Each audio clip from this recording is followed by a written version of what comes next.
Well, as I promised you just before we went to the break, that I am joined by the president of the South African Football Association, Dr. Danny Jordaan. Good evening, sir. Thank you so much for making the time tonight. Good evening. It's wonderful to be here with you.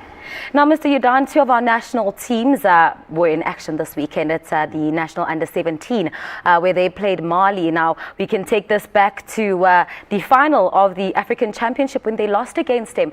Can you say we avenged this weekend? Or maybe avenge is not the right word, but you know, did we set them straight, or was our presence felt in that match? I think absolutely, and particularly because there were about 10 changes to the team that actually played in Niger, because many of these players were engaged in competitions for their clubs, and it's a friendly match, and we agreed to let them go. But more importantly, it gave the coach the opportunity to broaden the squad and look at players who may have been on the fringe, and I think they played very well. Both goals were stunning goals, and the goal that under-17 scored showed guts, determination and courage, and it was a wonderful move that led to the cross and eventually the goal.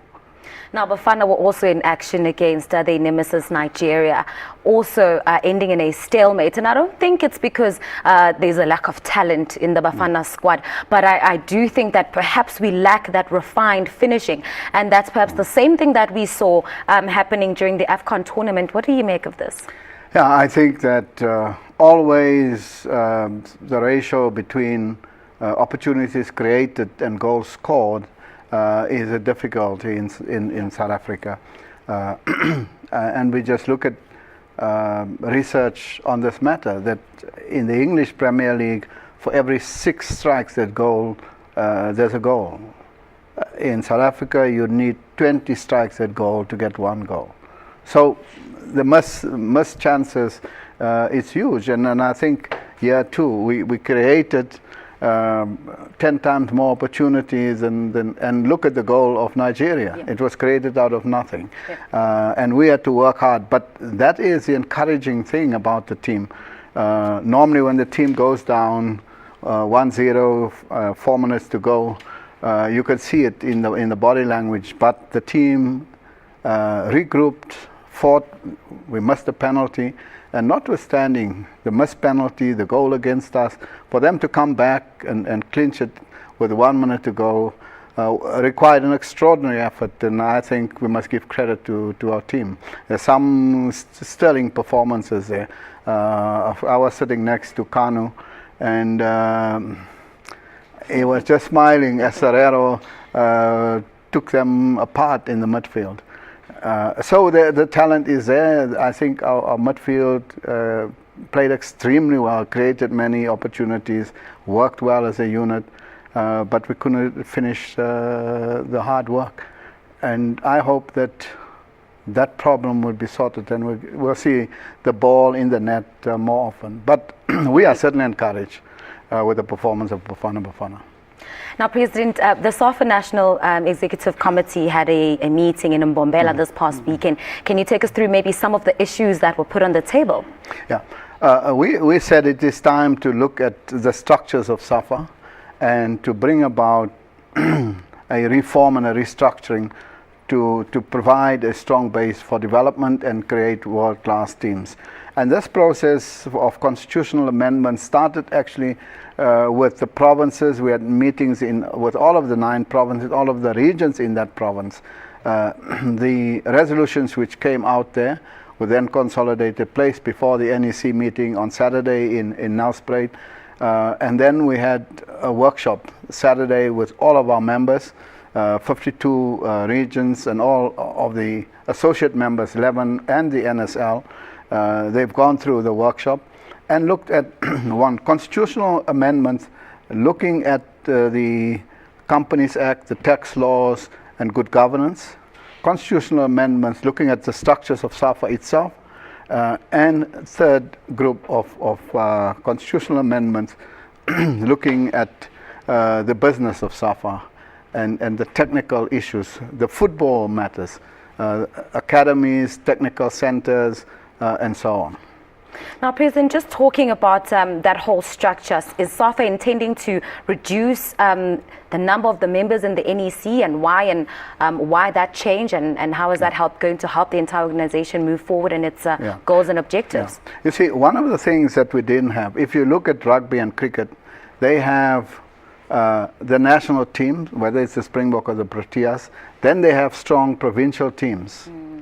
Then you have the clubs. In South African football, we don't have strong provincial structures as a delivery structure for development in the different provinces. So the first thing we did is to correct that omission. So now there will be provincial structures. So you'll have national, provincial, and then regional, and then local structures. The second thing that we did was to look at the size of the NEC, the National Executive, and we decided to reduce it from 36 members to 20 members. So it's more than 16 members that will be cut from the NEC. And for the NEC itself to accept, to essentially put themselves out of a position or a job was quite laudable. The third issue was the presence of women. and there was an argument for and against that somehow we must ensure that there are women in senior positions. We have 4 women on the national executive holding national positions, but it is a question of the president and the vice president.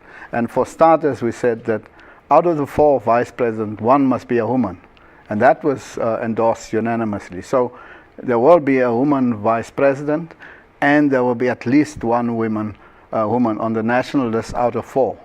Of course, that does not exclude women to participate and compete for any other position, but we wanted a minimum guarantee at the highest level, and therefore to bring about the amendment that 1 of the 4 vice presidents must be a woman. Now, that was actually my next question about the whole female inclusion story. But what contribution do you think having a woman in the higher structures of SAFA will bring? What are you hoping to achieve? Well, as you said before, that SAFA has 2.5 million members. We have a population of 50 million. So, as a national association, if you look at you want to be amongst the best in the world, then you should have at least 5% of population. Development people will tell you the broader the base, the higher the peak. And how do we get to 5 million players? One clearly is the growth of women football. We are now starting with under 13 girls league, under 15. We have to get the schools to allow the girls to play football.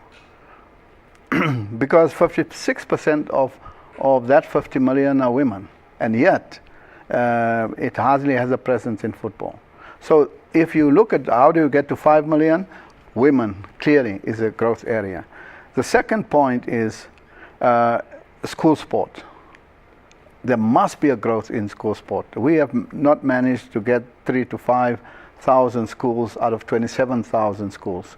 So the minister, in terms of both his sports plan as well as his program for transformation, mentioned the base. If we want to correct everything in South African football, then we must strengthen participation in the schools. So those are the areas that we see growth. School sport and women football, 2 critical areas to contribute to the growth of 5 million members.